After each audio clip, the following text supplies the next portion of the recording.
Hi സുഹൃത്തുക്കളെ, അപ്പോൾ നമ്മൾ CPVC യും PVC യും ജോയിൻറ്റ് ചെയ്യുന്ന പല വീഡിയോയും ചെയ്തിട്ടുണ്ട് കേട്ടോ. അപ്പോൾ നമ്മളിതാ ചിലവർ ഇത് ചൂടാക്കിയിട്ട് ഇങ്ങനെ കയറ്റിട്ടോ. അപ്പോൾ നമ്മൾ അത് ചെയ്യാറില്ല. അതിന് പകരം നമ്മൾ 3 മെത്തേഡാണ് കേട്ടോ ഉപയോഗിക്കുന്നത്.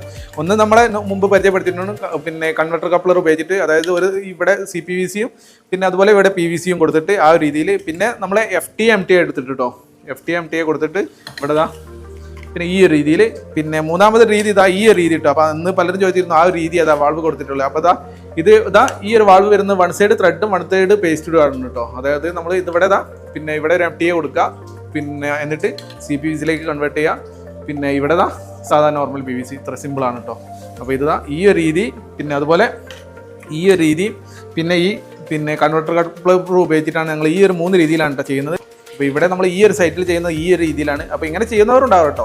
അപ്പോൾ നമ്മൾ അറിയാത്തവർക്ക് വേണ്ടി ചെയ്തൊരു വീഡിയോ ആണ്. അപ്പോൾ നിങ്ങൾക്ക് ഇഷ്ടപ്പെട്ട രീതി ഏതാണ്, നിങ്ങൾ ചെയ്യുന്ന രീതിയാണ് ഇതാണെന്ന് കമൻറ്റിലൂടെ അറിയിക്കട്ടോ. അപ്പോൾ നമ്മളിതാ ഈ ഒരു 3 രീതി ചെയ്യുന്നുണ്ട്. ഈ പിന്നെ വാൾവ് വെച്ചിട്ട് ചെയ്യുന്നുണ്ട്, പിന്നെ ഇങ്ങനെ വെച്ചിട്ട് FTA MTA വെച്ചിട്ട് ചെയ്യുന്നുണ്ട്, പിന്നെ കൺവെർട്ടർ കപ്ലർ വെച്ചിട്ട് ചെയ്തിട്ടുണ്ട്. അതിലെനിക്ക് ഒന്നും കൂടി സിമ്പിളായിട്ട് തോന്നിയത് ഈ ഒരു രീതിയും അതുപോലെ ഈ ഒരു കപ്ലർ വെച്ചിട്ട് ചെയ്യുന്ന രീതിയാണ് കേട്ടോ എനിക്ക് സിമ്പിളായിട്ട് തോന്നിയത്. അപ്പോൾ നിങ്ങൾക്ക് ഏതാണോ ഇതിൽ നിങ്ങൾ ചെയ്യുന്ന രീതിയാണ് ഇതാണെന്ന് കമൻറ്റിലൂടെ അറിയിക്കട്ടോ. എന്തായാലും നമ്മൾ കൂടുതലും ചെയ്യുന്ന രീതി ഈ ഒരു 3 രീതിയാണ്. അപ്പോൾ അതിവിടെ പറഞ്ഞു എന്നുള്ളൂ. എന്തായാലും വീഡിയോ ഇഷ്ടപ്പെട്ടാൽ തീർച്ചയായും ഷെയർ ചെയ്യുക, അതുപോലെ നിങ്ങളുടെ അഭിപ്രായങ്ങൾ അറിയിക്കട്ടോ.